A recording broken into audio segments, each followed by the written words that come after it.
Hello, this is Kamlesh Ahuja Setty chemistry class. Last class में हमने हमारी क्लास यहाँ पर स्टॉप की थी। अब हम इसी क्लास को आगे कंटिन्यूस कर रहे हैं। तो लास्ट क्लास में हमने basically crystal field stabilization energy CFSE discuss की थी और CFSE से हमने हमारा ये कंसेप्ट क्लियर हुआ था कि कॉम्प्लेक्स में एक्स्ट्रा स्टेबिलिटी क्यों आ जाती है। तो एक्स्ट्रा स्टेबिलिटी CFSE की वजह से आ जाती है और साथ में हमारा ये कंसेप्ट भी क्लियर हुआ कि जैसे transition metals variable oxidation state show करते हैं, जैसे यहाँ +2+3, तो किस ऑक्सीडेशन स्टेट में वो ज्यादा स्टेबल कॉम्प्लेक्स बनाएगा। जैसा कि लास्ट क्लास में हमने डिस्कस किया था कि कोबाल्ट के ये 4 कॉम्प्लेक्स हैं। तो पहले वाले दोनों स्ट्रॉन्ग फील्ड के कॉम्प्लेक्स हैं और अगले दोनों थर्ड और फोर्थ वीक फील्ड के लिए वीक फील्ड के कॉम्प्लेक्स हैं। तो ये स्ट्रॉन्ग फील्ड कॉम्प्लेक्स के अंदर डेलो ग्रेटर था, तो D6 कोबाल्ट, तो कोबाल्ट का इलेक्ट्रॉनिक कॉन्फ़िगरेशन था 3D7 4s2, cobalt +2 3D7, cobalt +3 3D6। तो ये कोबाल्ट +3 का स्ट्रॉन्ग फील्ड में जब था तो इसका CFSE आ रहा था -2.4 डेलो। मतलब कोबाल्ट +3 का कॉम्प्लेक्स जब स्ट्रॉन्ग फील्ड कॉम्प्लेक्स बनाता है तो 2.4 डेलो के इक्वल एनर्जी एक्स्ट्रा रिलीज होती है, जिसको हम CFSE बोलते हैं। और उसको लिखते कैसे हैं, CFSE = -2.4 डेलो। सिमिलरली कोबाल्ट का जो +2 ऑक्सीडेशन स्टेट है स्ट्रॉन्ग फील्ड के अंदर D7 इलेक्ट्रॉनिक कॉन्फ़िगरेशन, तो उसका इलेक्ट्रॉनिक कॉन्फ़िगरेशन ये बना था और इसकी CFSE आई थी -2 डेलो। इसका मतलब क्या हुआ कि कोबाल्ट +2 जब स्ट्रॉन्ग फील्ड के साथ कॉम्प्लेक्स बनाता है तो 2 डेलो एक्स्ट्रा एनर्जी रिलीज करता है। अब इन दोनों में से हमको ये क्लियर हो गया कि स्ट्रॉन्ग फील्ड के अंदर कोबाल्ट +3 का CFSE ज्यादा है एज कंपेयर टू कोबाल्ट +2। मैंने कहा था इस माइनस को कंफ्यूज मत करो, माइनस तो एक्सोथर्मिक को बताता है, हमको सीधा मैग्नीट्यूड देखना है। तो 2.4 मैग्नीट्यूड ज्यादा है 2 से, तो ये CFSE ज्यादा रिलीज हुई तो ये ज्यादा स्टेबल है। तो स्ट्रॉन्ग फील्ड के अंदर कोबाल्ट +3 ज्यादा स्टेबल होता है। इसी तरह से वीक फील्ड के अंदर कोबाल्ट +3 मतलब D6 हुआ, ये थर्ड वाला कॉम्प्लेक्स है, तो वाटर वीक फील्ड है। तो यहाँ पर क्या हो जाएगा, इलेक्ट्रॉनिक कॉन्फ़िगरेशन ये बनेगा क्योंकि 6 है तो 1 2 3 4 5 6, क्योंकि डेलो कम होता है पेयरिंग एनर्जी से, तो इसमें पहले 1 1 1 T2G में, फिर 1 1 EG में, फिर बाद में पेयरिंग होती है। तो यहाँ पर जो CFSE है वो -0.4 डेलो है। इसका मतलब वीक फील्ड के अंदर जब कोबाल्ट +3 H2O से कंबाइन करता है तो एक्स्ट्रा एनर्जी कितनी निकलती है, 0.4 डेलो। और यहाँ पर कोबाल्ट +2 के अंदर जो एक्स्ट्रा एनर्जी रिलीज हुई वो रिलीज हुई 0.8 डेलो। तो यहाँ पर CFSE कम है और यहाँ पर ज्यादा है। तो वीक फील्ड के अंदर तो कोबाल्ट +2 की CFSE ज्यादा होती है और स्ट्रॉन्ग फील्ड के अंदर कोबाल्ट +3 की CFSE ज्यादा होती है। तो स्ट्रॉन्ग फील्ड में तो कोबाल्ट +3 में ज्यादा मोर स्टेबल कॉम्प्लेक्स बनाता है और वीक फील्ड के अंदर कोबाल्ट +2 मोर स्टेबल कॉम्प्लेक्स बनाता है। तो यहाँ तक हमने डिस्कस कर चुके थे। और किसी स्टूडेंट ने अगर प्रीवियस क्लास अटेंड नहीं करी है तो पहले प्रीवियस क्लास का वीडियो देखो, उसके बाद इस क्लास में एंटर करो, अदरवाइज ये फिर समझ में नहीं आएगा। अब हम आज हमारा डिस्कशन है कि ऑक्सीडेशन स्टेट्स के बारे में। तो मैं ऑक्सीडेशन स्टेट के बारे में डिस्कस कर रहा हूं। तो ऑक्सीडेशन स्टेट बेसिकली जो ऑक्सीडेशन स्टेट है वो कौन सी ज्यादा स्टेबल है, वो CFSE से हम कैसे एक्सप्लेन करेंगे, आज का पॉइंट ये है हमारा। तो मैं इसमें एक बात क्लियर करूं कि हमारे पास जैसे कोबाल्ट का +2 और +3 ऑक्सीडेशन स्टेट है, कोबाल्ट का +2 और +3 ऑक्सीडेशन स्टेट है। पहले हम इसी का ही एग्जांपल ले लेते हैं। तो मैं एक बात तो आपको क्लियर कर दूं कि मैं अगर ये क्वेश्चन करूं आपसे Na+ होता है और आंसर भी मैं ही दे देता हूं यस होता है, K+ होता है यस होता है। तो पर अगर मैं ये बोलूं कि Fe+2 एग्जिस्ट करता है, नहीं करता है। Fe+2 नेचर के अंदर एग्जिस्ट नहीं करता है।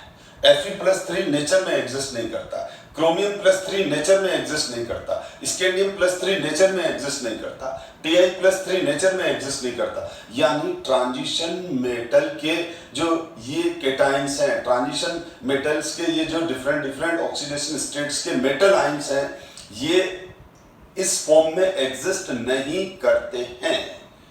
एक्चुअली ये हाइड्रेटेड फॉर्म में रहते हैं। एक्चुअली ये किस फॉर्म में रहते हैं? ये हाइड्रेटेड फॉर्म में रहते हैं।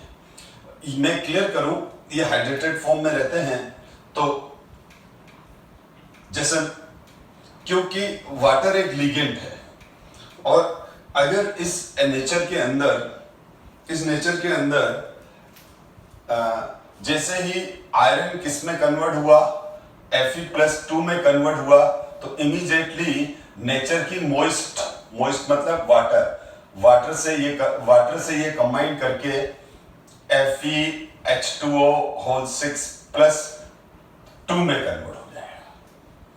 और इससे जो एनर्जी निकलती है वो हीट ऑफ हाइड्रेशन, क्योंकि ये हाइड्रेटेड हुआ तो हीट ऑफ हाइड्रेशन भी निकलेगी और साथ में CFAC भी निकलेगी। मैं भी क्लियर कर रहा हूं, ठीक है? तो अभी उसमें मत जाओ। पहले तो ये है कि जैसे ही आयरन Fe+2 में कन्वर्ट हुआ तो इमीडिएटली नेचर के अंदर जो मॉइस्ट है उससे इंटरेक्ट करके वो FeS2O6+2 में कन्वर्ट हो जाएगा। यानी मैंने क्या कहा, नेचर के अंदर Fe+2 नहीं होता है, लेकिन क्यों? क्योंकि Fe+2 बनते ही किस में कन्वर्ट हो जाएगा? इसके अंदर कन्वर्ट हो जाएगा। तो ये जो स्टोरी है वो खाली आयरन के लिए नहीं है, सबके लिए है। अगर मैं इसमें आयरन की जगह मैंने क्रोमियम ले लिया और क्रोमियम का सपोज करो +3 ऑक्सीडेशन स्टेट बना, तो यहां आ जाएगा क्रोमियम। तो क्रोमियम +3 जैसे नेचर के अंदर किसी जनरेट हुआ, बना, प्रोड्यूस हुआ, किसी भी वजह से क्रोमियम +3 में कन्वर्ट हुआ, तो वो इस फॉर्म में एग्जिस्ट नहीं करके इमीडिएटली वाटर से कंबाइन करके वो इसमें कन्वर्ट हो जाएगा। अगर मैं बात करूं Mn है, तो जैसे Mn+2 बनेगा तो वो Mn+2 इमीडिएटली किसमें कन्वर्ट हो जाएगा? इस तरह से। मेरी बात समझ में आ गई? सिमिलरली अगर टाइटेनियम है तो टाइटेनियम +3 में कन्वर्ट हुआ और वो टाइटेनियम इस तरह से कन्वर्ट हो गया। तो कुल मिला के सीधी बात कि सारे ट्रांजिशन मेटल केटायन नेचर में हाइड्रेटेड फॉर्म में एग्जिस्ट करते हैं। हाइड्रेटेड फॉर्म में एग्जिस्ट करते हैं तो वो इस फॉर्म में एग्जिस्ट करते हैं। इसको हम इस तरह से भी लिख सकते हैं, Ti+3.6H2O, Ti+3.6H2O। तो इसको कंफ्यूज मत करो, ये लिखने का एक अलग तरीका भी है, ठीक है? जैसे कॉपर है तो कॉपर+2, कॉपर का कोऑर्डिनेशन नंबर 4 से ज्यादा एक्सीड नहीं करता है। हम इफेक्टिव एटॉमिक नंबर वाले कंसेप्ट में पढ़ चुके हैं, पहले डिस्कस कर चुका हूं मैं। तो कॉपर 4+2, तो यहां पर क्या हो जाएगा? ये कॉपर +2.6H2O, 4H2O सॉरी। तो कुल मिला के मैं आपको पहला कॉन्सेप्ट या पहला जो मेन पॉइंट है जो आपके माइंड में इंसर्ट कर चुका, पेस्ट कर दिया मैंने, ये है कि जो ट्रांजिशन मेटल केटायन है वो हाइड्रेटेड फॉर्म में रहते हैं, मतलब इस तरह से रहते हैं। इसका मतलब जितने भी ट्रांजिशन मेटल केटायन हैं उसके अंदर डी ऑर्बिटल स्प्लिटिंग हो जाएगी, और डी ऑर्बिटल्स की स्प्लिटिंग होने की वजह से उसमें CFAC का भी रोल आ जाएगा।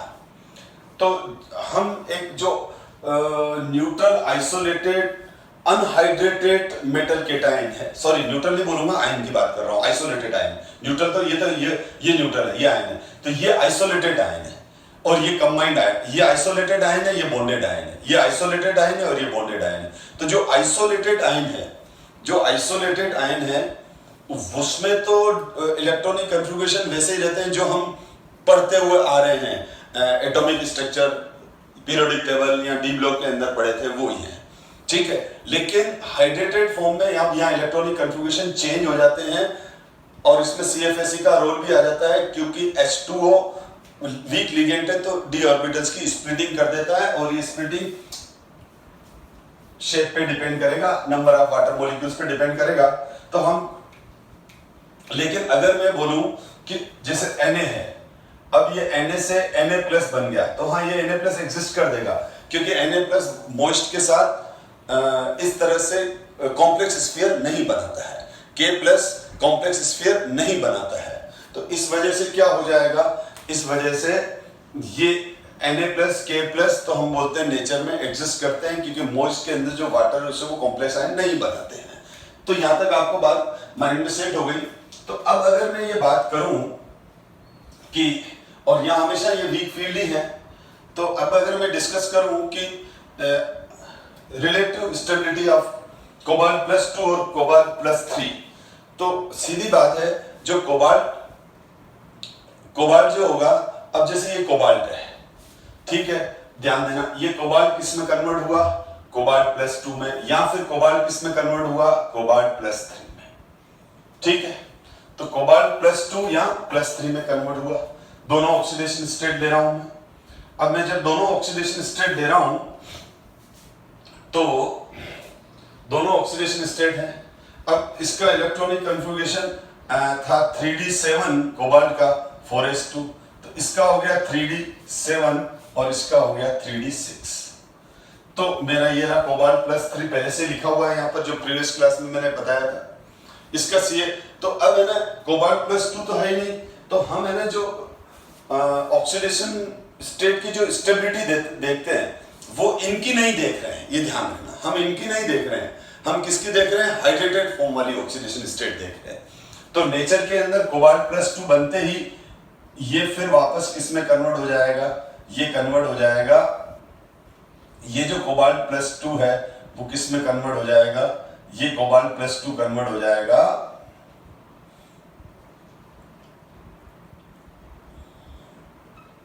COH2O होल 6 प्लस 2 में, ठीक है, जिसकी सिचुएशन ये रही। तो अब cobalt plus 2 COH2 whole 6 cobalt plus 2 में, तो जब ये एग्जिस्ट ही नहीं करता है तो हम इसकी बात ही नहीं करते, हम फिर इसकी बात करते हैं। तो अब देख लो, अब इस केस में इसका CFSE कितना है, ये है, ठीक है। अब इसी तरह से यहां पर ये जो है, इसके अंदर है कोबाल्ट COH2O होल 6 प्लस 3, तो हमारे पास एक तो है कोबाल्ट का प्लस 3 ऑक्सीडेशन स्टेट और उसका CFSE ये रहा, और कोबाल्ट प्लस 6 का CFSE ये रहा। तो अब क्वेश्चन ये आ गया, अब आपसे ये पूछा जाता है कि नेचर के अंदर कोबाल्ट प्लस 2 ज्यादा स्टेबल है कि कोबाल्ट प्लस 3 ज्यादा स्टेबल है, तो हम आंसर लिखते हैं, नेचर के अंदर कोबाल्ट प्लस 3 आयन से कोबाल्ट प्लस 2 आयन ज्यादा स्टेबल है, क्योंकि ये जब हाइड्रेटेड हो जाता है तो इसकी CFSE ज्यादा है। तो हम CFSE के बेस पर उस हाइड्रेटेड आयन की स्टेबिलिटी डिस्कस करते हैं।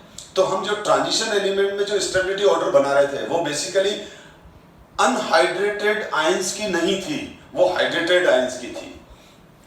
हम कुछ और एग्जांपल देखते हैं। देखो, तो अब अगर आपसे ये पूछा जाए कि कोबाल्ट प्लस 2 और कोबाल्ट प्लस 2 और कोबाल्ट प्लस 3 कौन सा ऑक्सीडेशन स्टेट ज्यादा स्टेबल है नेचर के अंदर या हाइड्रेटेड फॉर्म में, तो आप बोलोगे cobalt plus 2 is more stable because it have more CFSE। अब देखो कुछ और एग्जांपल लेते हैं। अब मैं जो जनरली, तो मैं इसको एक कॉमन एग्जांपल में कन्वर्ट करता हूं। देखो,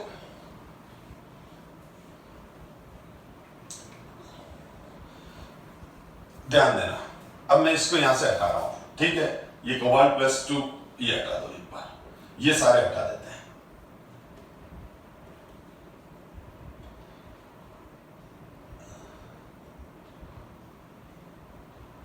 और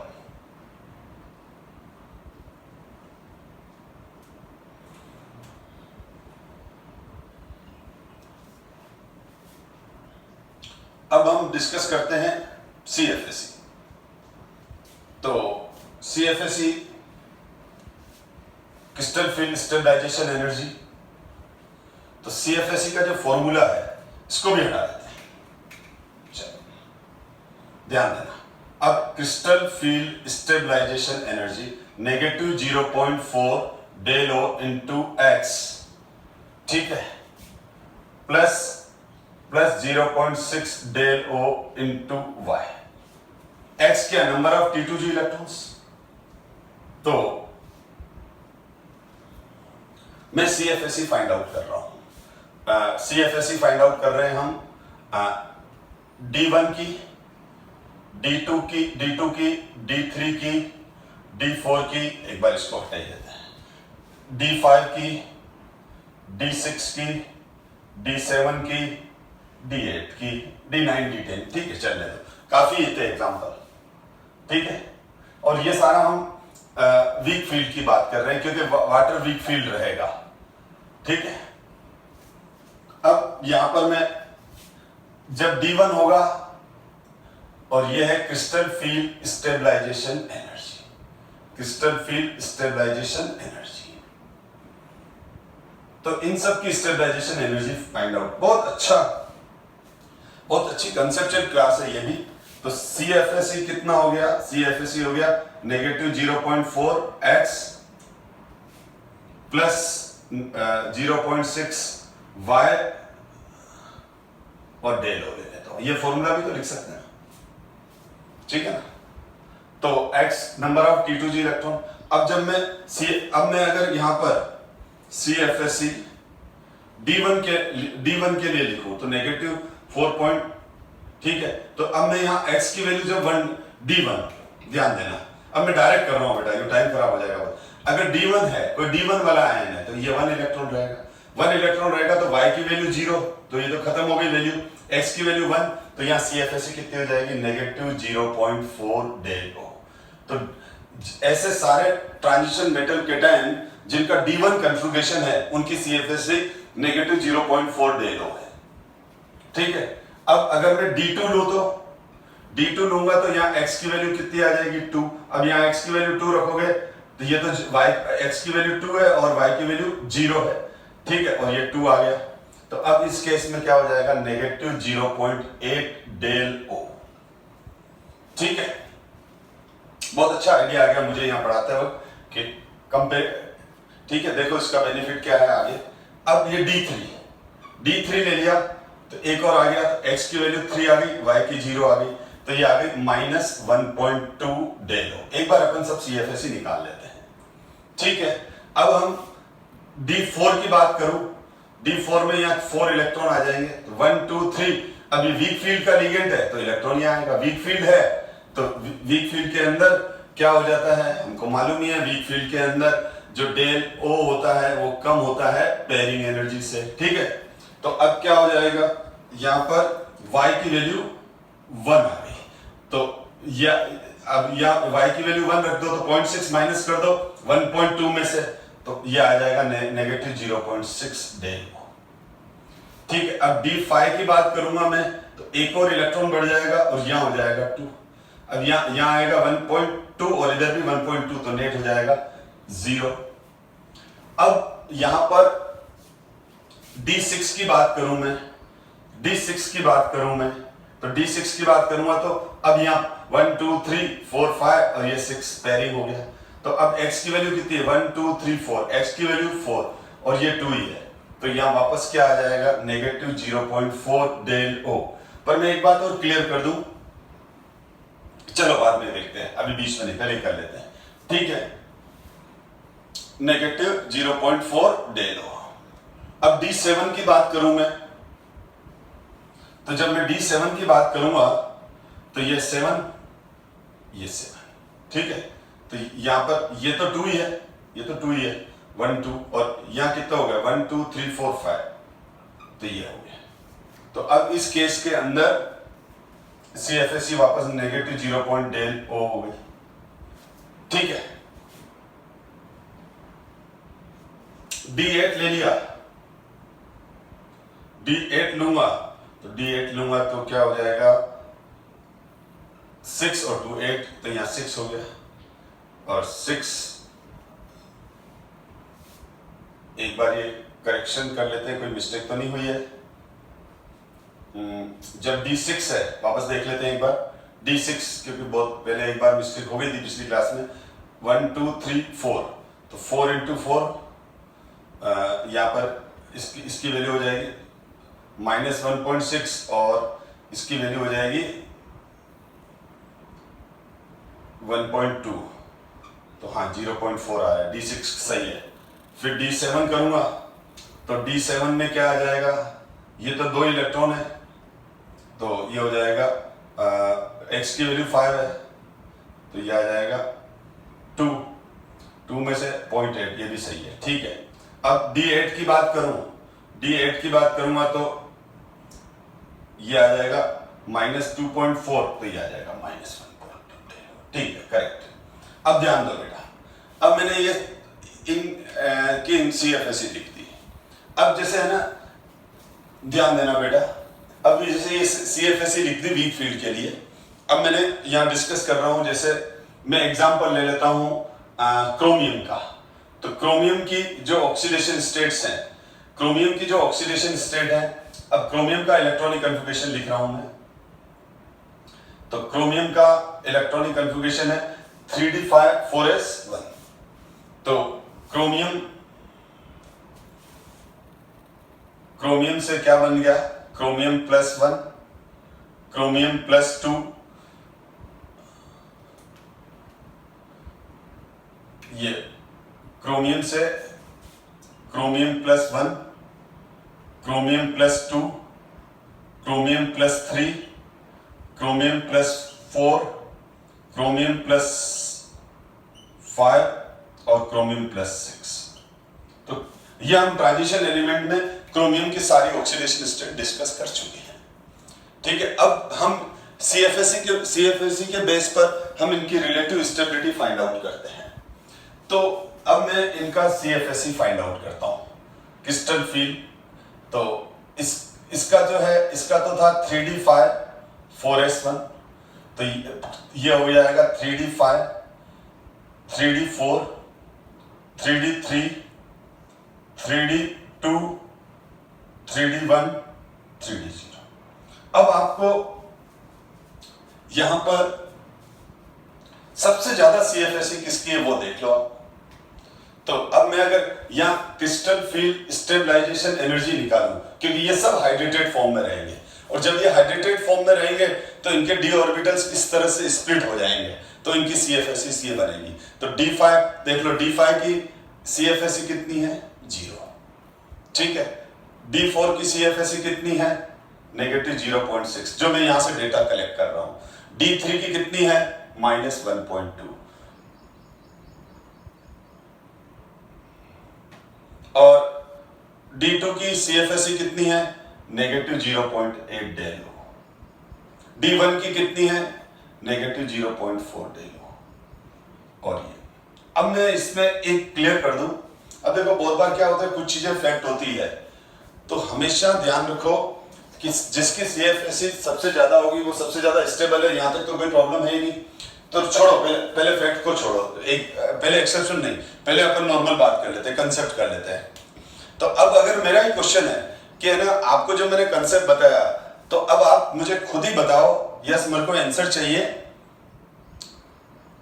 क्रोमियम की इन सारी ऑक्सीडेशन स्टेट में से सबसे ज्यादा स्टेबल ऑक्सीडेशन स्टेट कौन सी है? यस, जिस स्टूडेंट ने क्रोमियम +3 थिंक किया या मेरे को आंसर दिया, वो करेक्ट है बेटा। क्यों? क्योंकि क्रोमियम +3 का हाईएस्ट CFSE है, यानी क्रोमियम +3 जब जैसे एटमॉस्फेयर में आया तो ये CrH2O6+3 आयन में इमीडिएटली कन्वर्ट होगा, और ये जैसे CrH2O6+3 में कन्वर्ट हुआ तो 1.2 डेलो के इक्वल CFSE इसने रिलीज की। तो इसीलिए क्रोमियम +3 की जो हाईएस्ट स्टेबल ऑक्सीडेशन स्टेट होती है, क्रोमियम की जो हाईएस्ट स्टेबल ऑक्सीडेशन स्टेट होती है वो +3 होती है। समझ में आ गई? तो ये चीज मैंने आपको कहां एक्सप्लेन की थी? ये पॉइंट मैंने आपको एक्सप्लेन किया था ट्रांजिशन एलिमेंट में, जब मैं डी ब्लॉक पढ़ा रहा था। और डी ब्लॉक पढ़ाते वक्त मैंने आपको कहा था कि क्रोमियम की +3 ऑक्सीडेशन स्टेट सबसे ज्यादा स्टेबल होती है। ठीक है, क्रोमियम की सबसे ज्यादा स्टेबल ऑक्सीडेशन स्टेट कौन सी होती है? +3। और +3 में कौन सा इलेक्ट्रॉनिक कन्फिगरेशन है? 3d3। तो अगर मैं क्रोमियम +3 की बात करूं, तो क्रोमियम +3 में क्या होगा? D3 होगा, और D3 होगा तो उसका इलेक्ट्रॉनिक कन्फिगरेशन ये है, यानी इसमें हाफ फील्ड T2g ऑर्बिटल्स है। तो क्या हो गया? इसमें हाफ फील्ड T2g ऑर्बिटल्स हैं। तो इसमें हम एक तो इसके दो रीजन देते हैं। एक तो इसका CFSE हाईएस्ट है, एक तो इसका क्या CFSE हाईएस्ट है। आप देख लो, इसका जो CFSE है वो सबसे ज्यादा है। ठीक है, तो क्रोमियम +3 का CFSE सबसे ज्यादा है, तो ये मैं स्टार लगा देता हूं यहां। ठीक है, ये बहुत इंपॉर्टेंट पॉइंट है। तो क्रोमियम +3 का CFSE सबसे ज्यादा है, तो ये इसका मोस्ट स्टेबल ऑक्सीडेशन स्टेट हो गई। Most stable oxidation state. Is it clear? अब एनसीईआरटी बुक में ये लिखा हुआ है कि इसका T2g हाफ फील्ड है, तो इसके दोनों आंसर सही हैं। ठीक है, क्योंकि जब मल्टीपल चॉइस क्वेश्चन आएंगे, ठीक है, तब इसके हम दो लॉजिक बताते हैं क्रोमियम +3 की हाईएस्ट स्टेबिलिटी के। एक तो T2g हाफ फील्ड है, क्योंकि यहां तो अभी दो टुकड़ों में बढ़ गया। तो एक चीज ध्यान रखना कि अगर सब यहां पर क्या हो गया, क्रोमियम +3 की स्टेबिलिटी, तो यहां CFSE कितनी आ गई जो हम कैलकुलेट कर चुके हैं, -1.2 डेलो एंड T2g हाफ फील्ड। ये हो गया क्रोमियम +3 का stability order, stability D3 case में। अब आगे बात कर रहा हूं मैं। पहले तो अपन ने ये बात की। अब मैं अगर Mn की बात करूं, ठीक है, तो पहले तो मैं खाली सबकी हाईएस्ट स्टेबल ऑक्सीडेशन स्टेट की बात कर रहा हूं, फिर हम ऑर्डर की बात करते हैं। ठीक है, फिर हम ऑर्डर की बात करते हैं। अब हम Mn की बात करें, जैसे Mn का क्या होता है? देखो, अब मैं यहां Mn ले लेता हूं, मैग्नीज। दो एग्जांपल काफी है समझने के लिए। तो Mn डायरेक्ट +2 में जाता है। क्यों जाता है अभी क्लियर कर रहा हूं।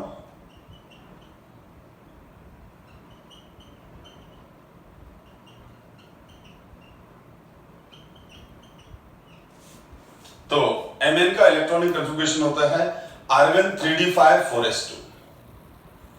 Mn को Mn+2 में क्या, दोनों s के इलेक्ट्रॉन निकल गए। अब +2 से +3 हुआ, +4 हुआ, +5 हुआ, +6 हुआ, +7 हुआ, तो d का एक इलेक्ट्रॉन बाहर आ गया।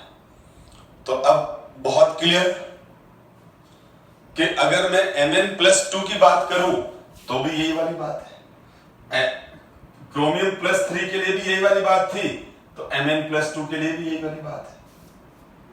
तो क्रोमियम के अमंग ऑक्सीडेशन स्टेट्स में, क्रोमियम की अमंग ऑक्सीडेशन स्टेट में से क्रोमियम +3 सबसे ज्यादा स्टेबल है। रीजन उसका CFSE हाईएस्ट है, -1.2 डेलो, और उसका T2g हाफ फील्ड है। ये आंसर लिखना है। अब अगर ये आ जाता है कि Mn का सॉरी ये Mn+4 है बेटा ना, Mn+4 है। अब Mn+4, ये रहा Mn+4, ठीक है। कभी कभी ऐसे छोटी मिस्टेक हो जाती है तो उसको इग्नोर कर दिया करो, क्योंकि मेरी नजर जाती है, वापस मैं करेक्ट कर लेता हूं, ठीक है ना। तो Mn का +4 ऑक्सीडेशन स्टेट सबसे ज्यादा स्टेबल हो गया, क्योंकि इसी में चेंज किया, सामने दिख रहा है। तो Mn की जो इतनी सारी ऑक्सीडेशन स्टेट्स है, तो which oxidation states is most stable among, ठीक है, इन सब में कौन सी ऑक्सीडेशन स्टेबल है? तो हम लिखेंगे Mn+4 सबसे ज्यादा स्टेबल है, क्योंकि उसकी CFSE ज्यादा है और T2g हाफ फील्ड है। तो इसका मतलब आप क्यों ऐसे देखते हो देखने का तरीका बदलो, नजरिया बदलो। आप ये देखो D3 के जितने भी वीक फील्ड कॉम्प्लेक्स होंगे वो सबसे ज्यादा स्टेबल होंगे D3। अब क्रोमियम में D3 प्लस, क्रोमियम में D3 कहां आ रहा है? क्रोमियम में D3 आ रहा है, क्रोमियम में D3 आ रहा है क्रोमियम प्लस 3 में, जो अभी हमने देखा। Mn में D3 आ रहा है Mn प्लस 4 में। Mn का D3 electronic configuration Mn plus 4 में आ रहा है। सिमिलरली अगर मैं बात करूं किसी और एलिमेंट की, तो यहां पर समझ गए, यहां पर Mn का प्लस 4 ऑक्सीडेशन स्टेट इसमें कन्वर्ट हो जाएगा। Mn का plus 4 oxidation state 6 molecule water से जब कंबाइन करेगा तो क्या बना देगा? MnH2O होल 6 प्लस 4 में कन्वर्ट हो जाएगा। और इस ये Mn सबसे ज्यादा स्टेबल है, ठीक है। तो नेचर के अंदर Mn का प्लस 4 ज्यादा स्टेबल है, क्रोमियम का प्लस 3। अगर अपन कॉमन अगर लर्न करें, कंसेप्ट तो बता दिया, तो आप रट लो कि D3 वाले आयन, ट्रांजिशन मेटल आयन सबसे ज्यादा स्टेबल। अब अगर D3 की बात करूं, अब जैसे मैंने वेलिडियम की बात की, तो वेलिडियम का इलेक्ट्रॉनिक कंफिगरेशन क्या है? देखो, वेलिडियम होता है 23। वेलिडियम क्या होता है? 23। तो वेलिडियम का इलेक्ट्रॉनिक कंफिगरेशन होता है 3d3 4s2। वेलिडियम का क्या होता है? तो वेलिडियम का होता है बेटा 3d3 4s2। तो अब मैं ये पूछूं कि वेलिडियम में 5 ऑक्सीडेशन स्टेट शो करेगा, V+2, V+2 करेगा, V+3 करेगा, V+4 करेगा, V+5 करेगा, +2 और फिर एक एक करके निकलेंगे। यानी वेलिडियम +2 के बाद D के 1 by 1 3 इलेक्ट्रॉन और निकलेंगे, क्योंकि ट्रांजिशन एलिमेंट में क्या होता है, ये सारे इलेक्ट्रॉन निकलते हैं, Ns के भी निकलते हैं और N-1D के, ये सारे इलेक्ट्रॉन एक एक करके निकलते हैं। या यूं बोलो कि D के अंदर जितने अनपेयर्ड इलेक्ट्रॉन है वो निकलते हैं, वो मैं ट्रांजिशन एलिमेंट में क्लियर कर चुका हूं, ठीक है ना। तो 4s के इलेक्ट्रॉन्स तो ट्रांजिशन एलिमेंट में इलेक्ट्रॉन निकलेंगे ही, लेकिन D के सारे अनपेयर्ड इलेक्ट्रॉन निकलेंगे। तो अब मेरा क्वेश्चन है कि वेलिडियम का सबसे ज्यादा स्टेबल ऑक्सीडेशन स्टेट कौन सा है? तो आपका आंसर क्या हो जाएगा? वेलिडियम का जो सबसे ज्यादा स्टेबल, तो देखो D3, तो इसमें क्या बन जाएगा? +2 में क्या आ जाएगा? D3। V से V+2 बना, तो ये 2 इलेक्ट्रॉन निकल गए। ये D4, सॉरी ये D2, एक और इलेक्ट्रॉन निकला, एक और निकला और एक और निकला, ठीक है। तो अब इस केस में सबसे ज्यादा स्टेबल ऑक्सीडेशन स्टेट कौन सी हो गई? +2। इस केस में सबसे ज्यादा स्टेबल ऑक्सीडेशन स्टेट कौन सी हो गई? +2, क्योंकि D3 ये वाली सिचुएशन में आएगा। D3 कौन सी सिचुएशन में आएगा? ये वाली में आएगा। आई थिंक अब तो क्लियर है, इतना स्लो पढ़ा रहा हूं मैं, ठीक है। अब ऑर्डर कैसे बनाते हैं, यहां पर थोड़ा सा अलग कंसेप्ट भी लगेगा एक, तो हमको एक तो CFSE देखनी है। अब मैं बात करूं Mn की स्टेबल ऑक्सीडेशन स्टेट्स कौन सी होगी, तो Mn की, तो Mn में क्या है? देखो Mn+4, अब इसको हटाना पड़ेगा बेटा। ये तो क्लियर हो गया D3 की हाईएस्ट क्या होती है, D3 की हाईएस्ट CFSE होती है। अब मेरे को ये एक बार हटाना पड़ेगा क्योंकि मैं बाकी स्पेस नहीं है, तो ध्यान दो। अब रिलेटिव ऑर्डर कैसे निकालते हैं, तो उसमें एक कॉन्सेप्ट और काम आता है। अब मैं Mn का,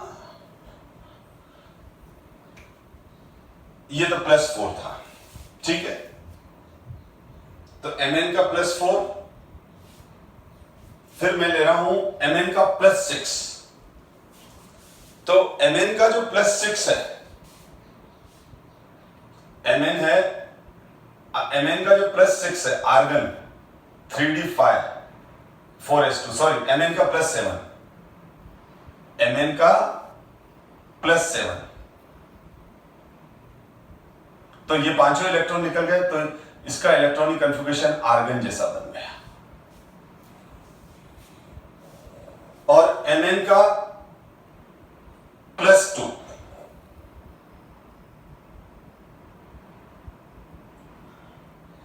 यह बन जाता है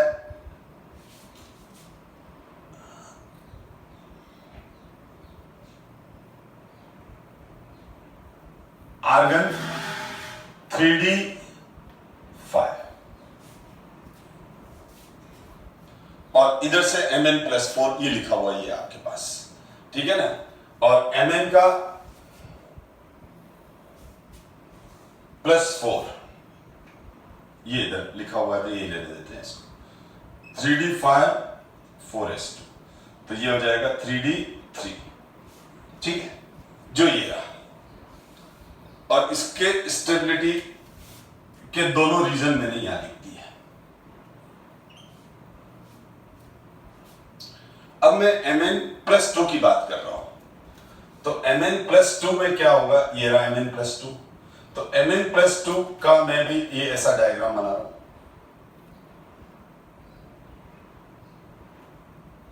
ये स्प्लिटिंग, अब ये Mn+2 है बेटा। Mn+2 का मतलब हो गया d5,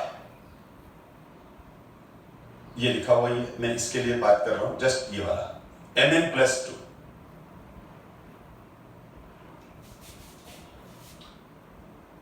Mn+4, ठीक है। तो यहां पर ये हो जाएगा वीक फील्ड, ये T2G और ये Eg। तो यहां पर क्या हो जाएगा, 5 इलेक्ट्रॉन्स हैं D में, 1 2 3। अब पेयरिंग नहीं होगी, ऊपर जाएगा क्योंकि डेल O की वैल्यू कम है। तो यहां पर CFSE कितनी, CFSE 0, यहां पर CFSE कितनी 0। T2G क्या, हाफ फील्ड, क्योंकि T2G में टोटल इलेक्ट्रॉन्स कितने आएंगे, 6 के आधे हैं, हाफ फील्ड, तो ये सिमेट्रिकल इलेक्ट्रॉनिक कन्फिगरेशन बना। ये Eg में कितने, Eg में कितने आते हैं 4, लेकिन ये भी Eg भी क्या हो गया, हाफ फील्ड। तो इसमें क्या है, CFSE crystal field stabilization energy तो नहीं है, लेकिन T2G और Eg दोनों हाफ फील्ड है। तो अपन को ये नहीं भूलना चाहिए कि हाफ फील्ड और फुल फील्ड इलेक्ट्रॉनिक कन्फिगरेशन में भी स्टेबिलिटी होती है, वो चीज अपने जगह स्टैंड करेगी। तो हम ये नहीं कहेंगे कि Mn+2 अनस्टेबल है क्योंकि CFSE 0 है, क्योंकि CFSE 0 होने का मतलब ये नहीं है कि वो अनस्टेबल हो गया, क्योंकि किसी भी आयन के, किसी भी इलेक्ट्रॉनिक कन्फिगरेशन के स्टेबिलिटी पहली बात फर्स्ट तो किस पे डिपेंड करेगी, हाफ फील्ड और फुल फील्ड पर। अगर कोई नोबल गैस इलेक्ट्रॉनिक कन्फिगरेशन वाला है तो वो फिर वो स्टेबल है, सबसे ज्यादा की बात नहीं कर रहा हूं, पर स्टेबल है, ठीक है। वो तो फिर हम रिलेटिव ऑर्डर देखेंगे। तो यहां पर ये CFSE 0 है, लेकिन हाफ फील्ड, और दोनों के हाफ फील्ड होने की वजह से इसमें भी हाफ फील्ड स्टेबिलिटी है, इसमें भी हाफ फील्ड स्टेबिलिटी है। तो इसमें भी CFSE की वजह से तो स्टेबिलिटी नहीं है, पर दोनों के हाफ फील्ड की वजह से स्टेबिलिटी है। और Mn+7 की बात करूं मैं, Mn+7 मतलब D0, ये D0 है, ये मेरा Mn+7 है, D0 है, Mn+7 है बेटा। और जब ये Mn+7 है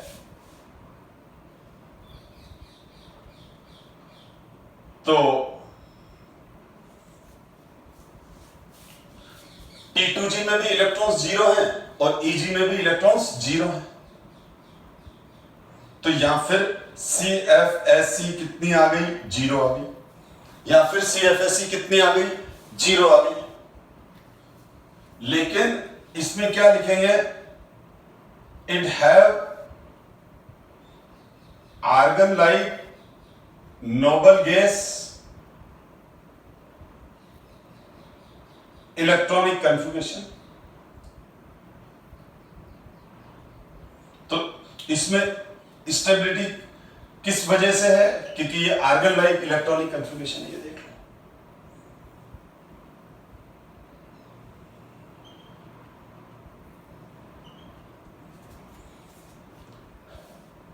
तो Nn की 3 ऑक्सीडेशन स्टेट के कंपाउंड नेचर में हमने फ्रीक्वेंटली देखे हैं। Nn के 3 ऑक्सीडेशन स्टेट स्टेबल है। आप कभी भी कोई भी आप आगे जब स्टडी करो ट्रांजिशन एलिमेंट यहाँ, तो Mn के +2 +4 और +7 के ही मेनली कंपाउंड्स मिलेंगे। अगर Mn+3 है तो वो Mn+3 Mn+4 में कन्वर्ट हो जाता है। Mn+3 है तो वो Mn+2 में कन्वर्ट होने की कोशिश करता है। ठीक है, यानी या तो Mn+3 इसमें जाएगा और इसमें जाएगा। अब इसमें से भी किस में जाएगा वो भी क्लियर कर रहा हूं। यानी मेरे कहने का मतलब, अगर +2 +7 और +4 के अलावा कोई ऑक्सीडेशन स्टेट है तो वो अपने आप को जनरली इन ऑक्सीडेशन स्टेट में लाने के लिए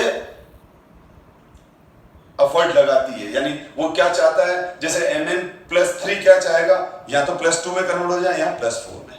Mn+6 क्या चाहेगा, Mn+6 की ये इच्छा है कि अगर मैं Mn+7 में कन्वर्ट हो जाऊं तो अच्छी बात है, क्योंकि सब जने स्टेबिलिटी चाहते हैं। तो Mn की ये 3 ऑक्सीडेशन स्टेट स्टेबल है। Mn+4 की ऑक्सीडेशन स्टेट स्टेबल क्यों है, क्योंकि T2G हाफ फील्ड है और साथ में इसमें क्रिस्टल फील्ड स्टेबलाइजेशन एनर्जी ज्यादा है। तो ये दोनों फैक्टर मिलके Mn+4 को सबसे ज्यादा स्टेबल बना देते हैं। तो अगर आपको Mn+4 की सबसे ज्यादा स्टेबिलिटी, तो Mn की कौन सी सबसे ज्यादा स्टेबल है, +4।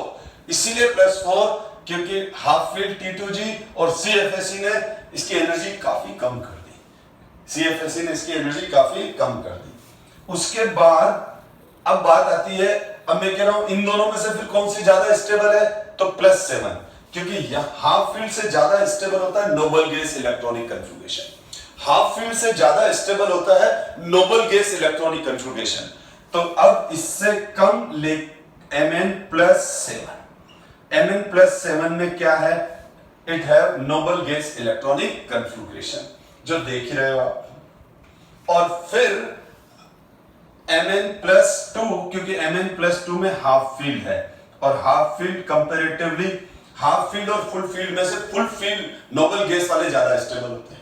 ये हम पहले से जान रहे हैं, 11th क्लास से ये दोनों कंसेप्ट पढ़ चुके हैं। तो Mn की ऑक्सीडेशन स्टेट्स ये रहेगी 3। Mn की 3 जनरल ऑक्सीडेशन स्टेट पूछे तो ये है, सबसे ज्यादा स्टेबल ये है। तो इसका मतलब Mn+3, ठीक है। अब जब अभी आपके माइंड में आपको डाउट भी आया था, मैंने कहा था रुक जाओ बता रहा हूं। तो Mn+3 oxidation state, Mn+3 oxidation state +2 में जाना चाहेगी कि +4 में जाना चाहेगी, आप खुद ही बता दो मेरे को। बता सकते हो, क्योंकि मैंने क्या कहा, सब जने स्टेबिलिटी चाहते हैं।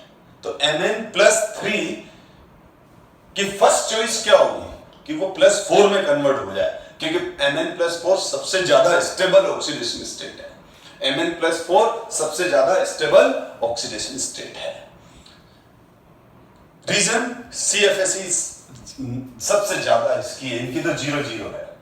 लेकिन फिर इन दोनों में हम अब ये सबसे ज्यादा स्टेबल हो गई, अब ये दोनों भी तो है हाफ फील्ड फुल फील्ड वाली, तो फिर D5 ज्यादा स्टेबल होगा, सॉरी D0 ये Mn+7 ज्यादा स्टेबल होगी नोबल गैस कन्फिग्रेशन की वजह से। अब आप ये सेम कंसेप्ट हर आयन के लिए लगा सकते हैं, वेरिडियम के लिए लगा सकते हैं, वेरिडियम के लिए लगा सकते हैं, और क्रोमियम के लिए लगा सकते हैं, ये वाला कंसेप्ट। अब मैं एक और बता देता हूं, फिर इनफ बेटा, ठीक है। अब जैसे मैं क्रोमियम की बात करूं, इसी में ही चेंज हो जाएगा। तो क्रोमियम का इलेक्ट्रॉनिक कन्फिग्रेशन क्या है, क्रोमियम 3d5 4s1। तो क्रोमियम क्या शो करेगा, क्रोमियम +6, ठीक है, क्रोमियम +6, क्योंकि जनरली क्रोमियम और मैग्नीज की पूछते हैं, लेकिन आप दूसरे की भी निकाल सकते हो। ये समझ में आ गया। अब यहां पर वापस मैं इसी में चेंज कर रहा हूं, स्क्रीन पे बोर्ड पे पूरी तरह से ध्यान दो। क्रोमियम 3d5 4s1, क्रोमियम +1 बनेगा, हाफ फील्ड आ जाएगा। क्रोमियम को किस में कन्वर्ट कर रहा हूं मैं, क्रोमियम +1, तो ये क्रोमियम +1 बिल्कुल सेम कंसेप्ट है, ठीक है। और क्रोमियम का +3, क्रोमियम का +3,